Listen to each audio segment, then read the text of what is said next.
Hello, so today's panel discussion is one of the most crucial topics in skincare, which is choosing the right sunscreen. And since summers are right around the corner, it's only more important for us to have the right sunscreen to protect our skin from all the sun's rays and all the damage that it can do to our skin. And since there's so many options right now in the Indian market, I think it's very important for us to know what we should look for in a sunscreen. And that's what today's entire episode is about. So, hello, I am Raisa, and welcome to episode 5 of Requel's virtual panel discussion series. And today we have renowned dermatologist Dr. Nidhi and aesthetic physician Dr. Shashi, who will guide us through exactly how to pick the right sunscreen and for your skin type based on ingredients, all of that. So everything to do with sunscreen. So get your pen and papers ready, grab tea, coffee, whatever you need, and let's get started. So hello, Dr. Shashi, and hello, Dr. Nidhi. Hi, Raisa. Hi, thank you for having us. Yeah, I think it's the need of the hour, talking about sunscreens and, just the perfect time to actually, talk about this particular topic. Yeah, I totally agree. I think right now is the time everyone, wants to like kind of see what they can do for their skin with summers right around here. Right. Okay, so my first question is for Dr. Nidhi. Now, before we jump into all the technicalities and all of that, can you tell us, first of all, why is a sunscreen even important and more so during the summers? Yeah. So I think this is a question which is really, really important because a lot of people still don't know why we should use sunscreen. So to begin with, let me start with, the beginning of the sunscreen. So sunscreens were actually started late, like early 20s, 1920s, to actually prevent sunburns, right? So as we got to understand more about UV radiation, we got to understand that we have to protect our skin from UVA and UVB. But why should we protect ourselves from the UVA and UVB? So UVA basically, as the UVR, the UV radiation basically has UVA, B, and C, right? Now C is absorbed by ozone, so you're not worried about that. But UVA and UVB, because they are biologically, they are the active components of UV radiation that can harm our skin. So UVB is the one that is most damaging, causes a severe damage. So what it does, it goes and destroys your DNA and your proteins in your skin, right? And this is the one that causes sunburns. And this is the one that can cause cancers in the long run as well. Then coming to UVA, UVA is 95 to 98% of UV radiation is UVA. This is the one that goes deeper into your skin. And this is the one that produces a reactive oxygen species in our skin, okay? And this is the one that upregulates MMP, which is an enzyme that is known to chew our collagen and eat our collagen and cause loss of elasticity, wrinkles, and photoaging. And we know that 80% of our aging is photoaging, right?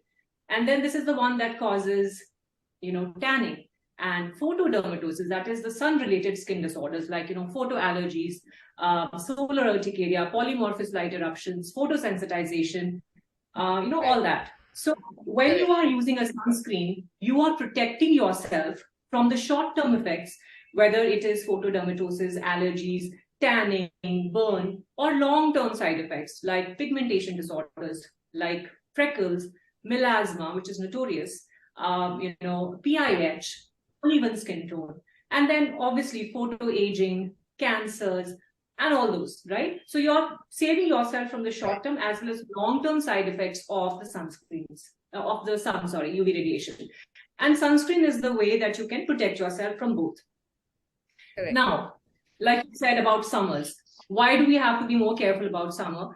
So, see, the UVR spectrum, it changes, right? So it basically varies with the solar zenith angle, which is the angle that the sun rays make with the earth, right? So if you are say in summer, it's going to be more intense.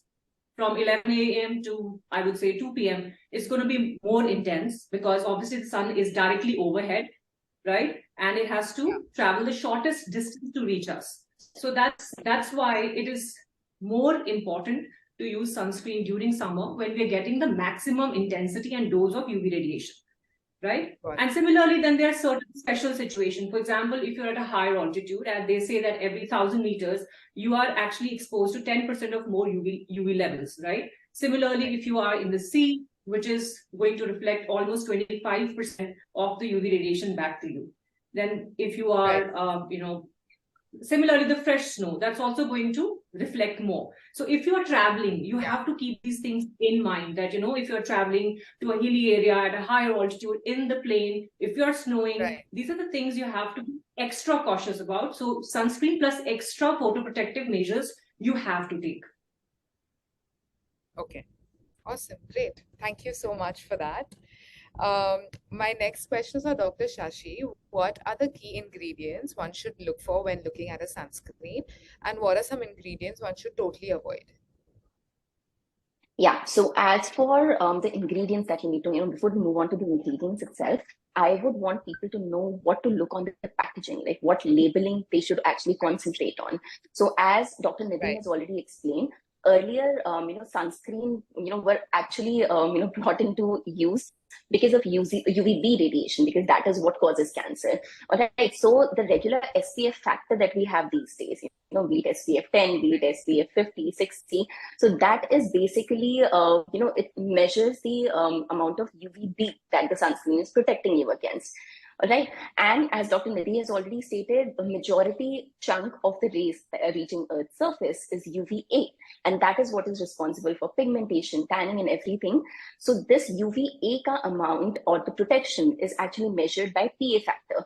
So whenever you are buying a sunscreen, the thing which you need to look on the packaging itself, it's how much SPF the sunscreen is providing, and secondly, how much PA factor there is. So you'll see in front of PA there are multiple plus signs when you look at a sunscreen. So one plus sign means it has low protection against UVA.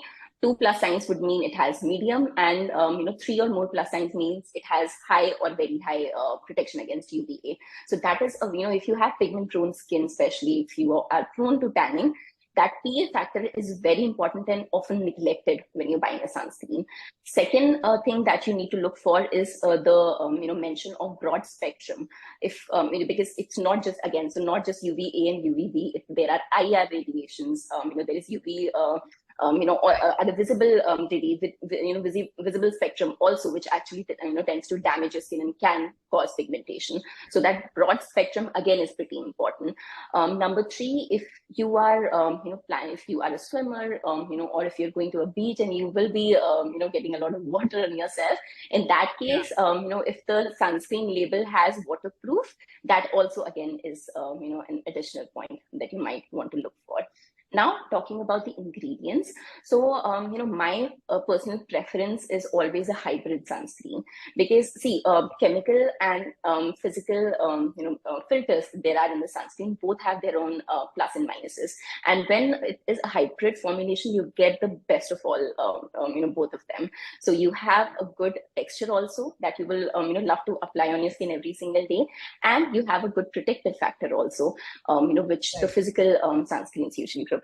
So talking about the physical things, so zinc oxide, titanium dioxide, iron oxide. So these are the basic ones that you'll find on any sunscreen label.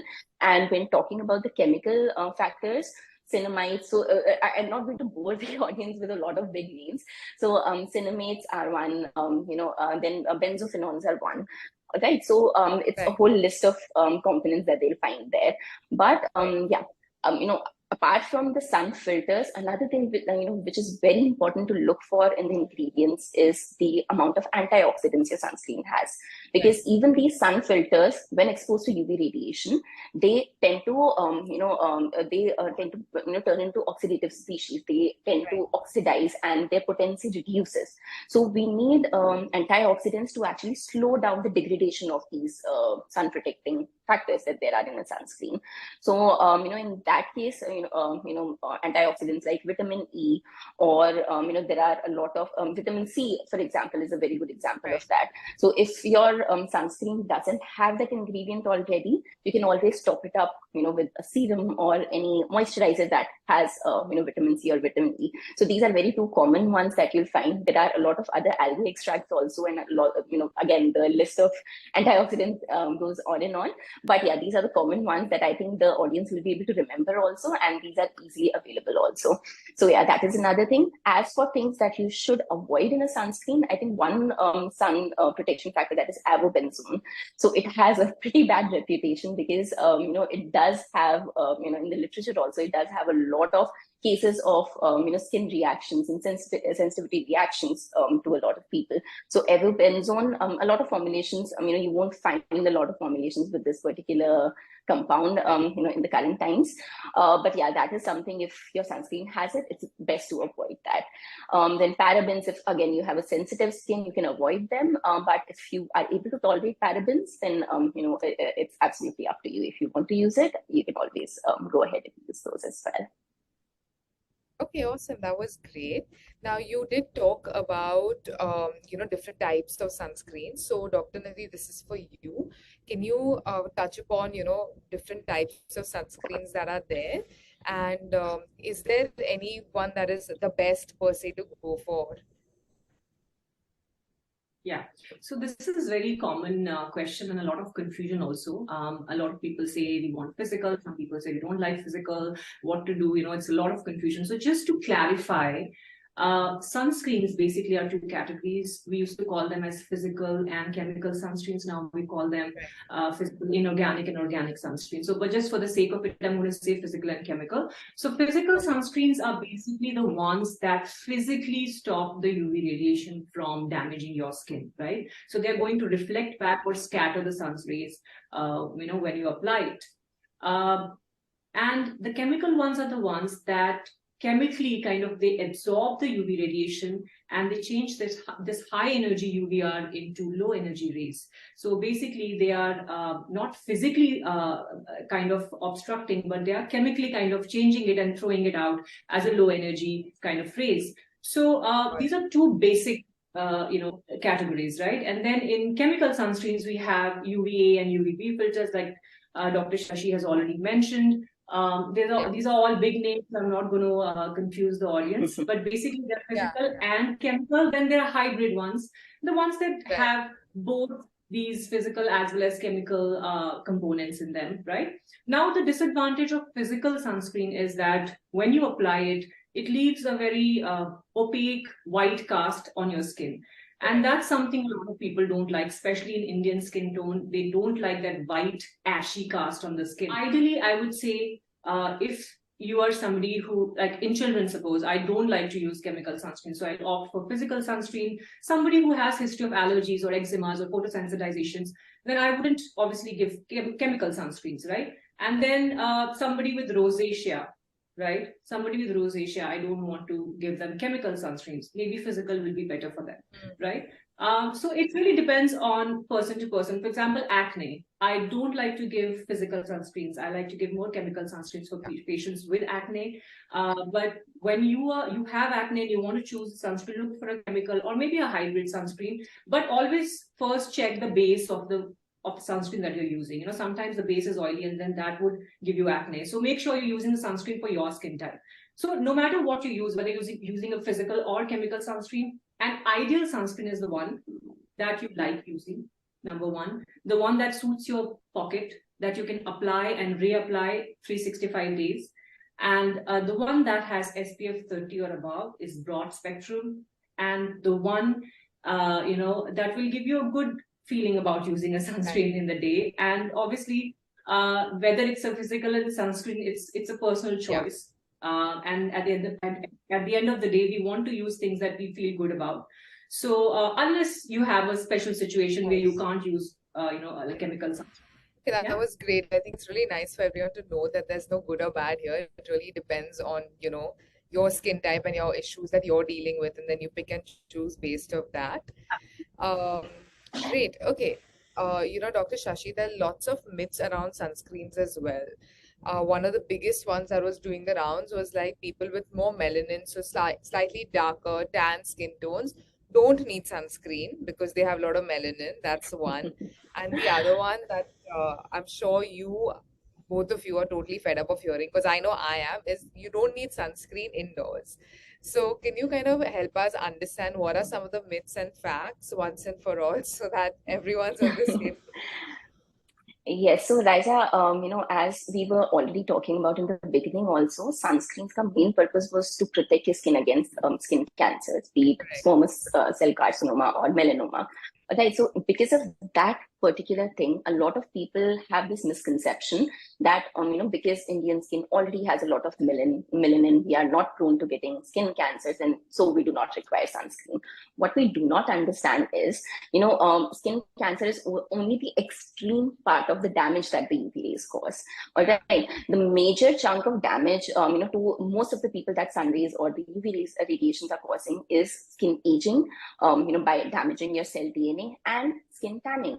So, for these simple reasons, so if you want to prevent tanning, if you want to prevent sunburns, if you want to prevent aging in the long run, you have to use sunscreen, no matter how much melanin your skin is already producing, because that melanin is what is responsible for all the pigmentation, hyperpigmentation disorders, and the tanning that you get.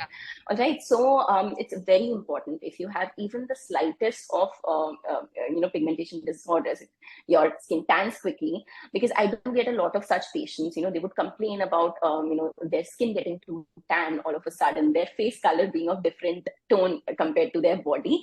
And when I ask them the history, they would always outright say that they don't really use the sunscreen because they stay indoors. Okay, and the first question that the subsequent question that I ask them is, does your house has windows? Are you sitting in front of a window in your office? And the answer, 80% of the times it's a yes, because people don't understand that even the window panel that is there, it cannot protect you from UV radiation. Most of the UV radiation can actually cross that panel. Only radiation that doesn't is UVB, which is the squamous cell carcinoma causing radiation, and that is only about 5-6% of the total UV spectrum. So majority of UV radiation is actually crossing that window and damaging your skin. So in those cases, you would require an application. You would also require a reapplication every 2 to 3 hours. So it's very important.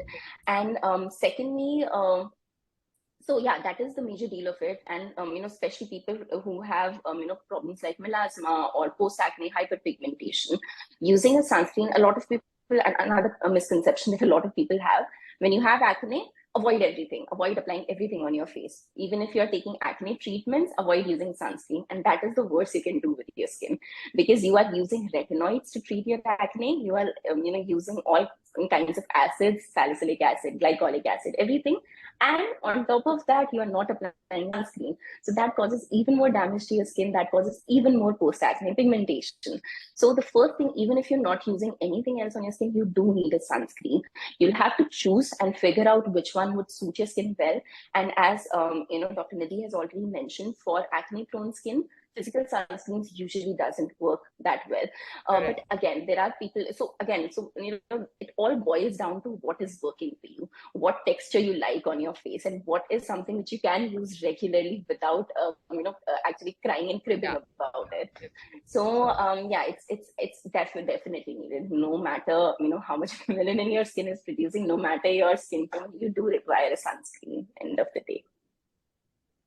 Okay, so Dr. Nidhi, Dr. Shashi has already spoken about a bunch of mistakes that people are making when it comes to their sunscreen. But I wanted to ask you, what are some of the mistakes people make even while using a sunscreen and then coming back and saying, oh, nothing's happening with it? Yeah, so let me tell you, 99% of people who are using sunscreen are actually using it in a wrong way. They don't even know how to use a sunscreen. But now, since a lot of people, a lot of dermatologists are talking about sunscreen use and how important it is. So people think it's more of a trend, but it's not a trend. It's something which is a necessity. It has to be applied. People are just doing the formality of, just applying it. That's why I always say use a sunscreen that you really like so that you can use it the way it has to be used. Okay, so theoretically, if you see it is 2 milligrams per centimeter square. But just to make easy for my patient, I always tell them the teaspoon rule.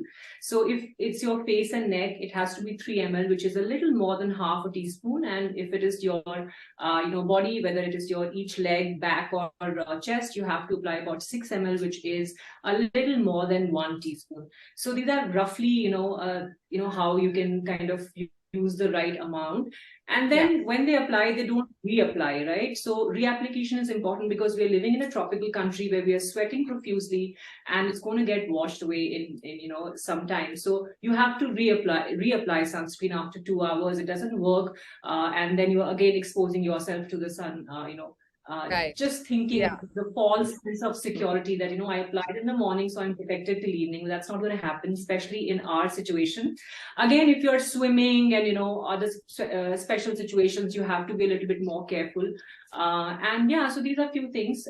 First is, of course, not applying enough. Second is not reapplying. Third is, again, trying to dilute your sunscreen with mixing it with some moisturizer. So look for a product that's hydrating. So a sunscreen that is hydrating, and not a moisturizer that has a sunscreen in it, right? So look for a sunscreen, hydrating sunscreen. And then, of course, not applying it 15 to 20 minutes before they're heading out.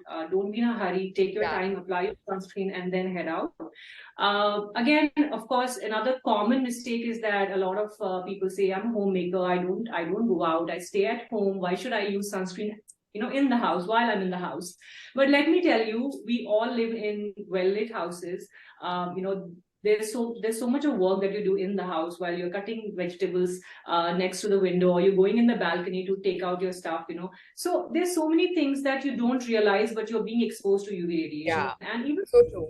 And some amount of damage every day is going to damage your skin, right? So, and of course, the ones who are at home, working from home, or not working from home, but watching Netflix, they're also exposed to a lot of blue light. And the studies have actually shown that, it does cause a lot of cumulative damage over the years. And especially people with melasma, it has, shown to increase the pigmentation as well. So you have to be careful. And of course, I like to apply it every day, no matter if I'm going out or not, because I feel it's a habit. If you are applying it every single day, you don't have to remember that, I am going out, so I have to use a sunscreen. It becomes a habit, it becomes like how you brush your teeth in the morning, you use sunscreen in the morning. That's how easy it should be. And then, of course, a lot of misconception about the time of the year, like, I only use during summers, not in the winters. But then obviously the sun is there throughout the year. So we don't have to limit using sunscreen, although the intensity is much, much more in the summer, the peak summer months, and we have to be extra cautious. But then throughout 365 days, you have to use sunscreen.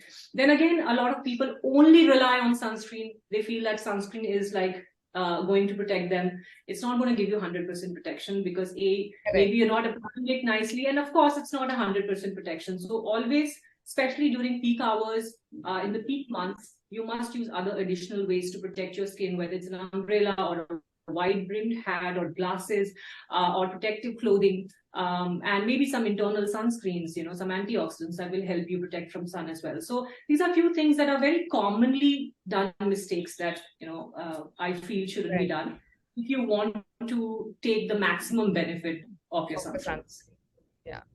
Yeah, I think that's great. I think these are really small mistakes, but a lot of people make them, and then they feel, sunscreen doesn't do anything.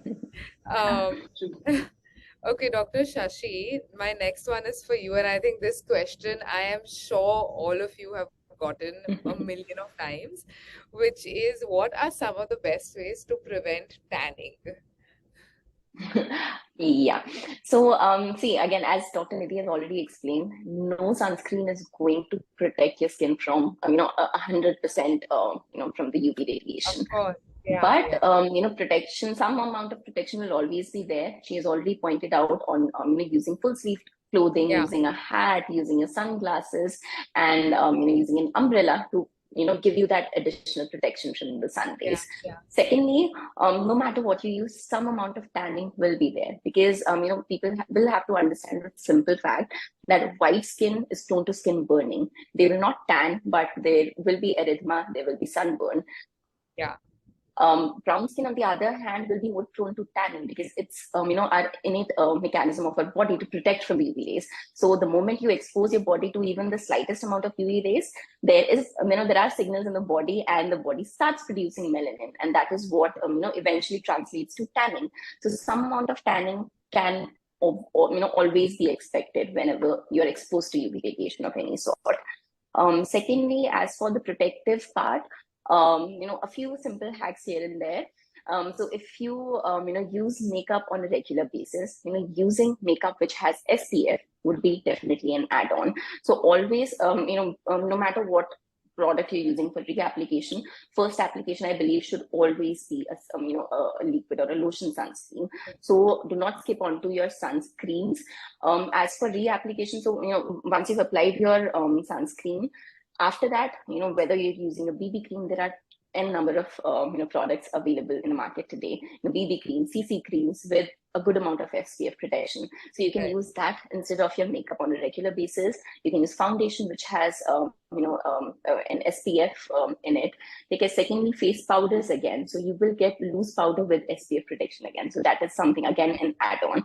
And that is something which you can use for reapplication also at times. So you can just use a sponge, dab it on your face. There are face powders with an applicator brush also in the market. So you can use those on your face instead. Sun sticks. So if you're staying in an area which is a little dry, or if you have dry skin, sun sticks are a beautiful option. They won't move your makeup, but at the same time will give you enough sun protection when you reapply using that. Secondly, if you are constantly sitting in front of a window, okay, just get your window, a tinted glass on the window. So tinted films are available very easily on Amazon. So I think that's a very simple hack. So you can just apply a reflective film on that window and actually reduce the amount of UV exposure that you're getting on a daily basis. So that can be number two. Apart from that, as I've already talked about, wearing full sleeve clothing reapplication. So if you are exposing yourself to the sun, if you're swimming, if you're going to a beach, if you're going to on a holiday to onto a high altitude, in those cases, sunscreen reapplication plus an oral antioxidant in those cases can be very helpful, because a lot of studies have actually shown, although the antioxidants in your sunscreen or in your skincare formulation do reduce the ROC or the reactive oxygen species, from forming in your sunscreen or the skincare product. But if you're taking those antioxidants orally, it gives you even more benefit, and it's even more protective. So that will actually increase the longevity of your sunscreen, and will protect you from tanning and sunburn. So that is something which you can definitely consider. Okay, awesome. Wow, I think those are a lot of great points. And I think in general, this has been a really, really great conversation. Thank you so much to the two of you. I'm sure the viewers are going to find this super informative as well. It's packed with all the content you need when it comes to skincare, and especially sunscreen to look after your skin with our super hot summers that we're going to just hit in the next 2 weeks.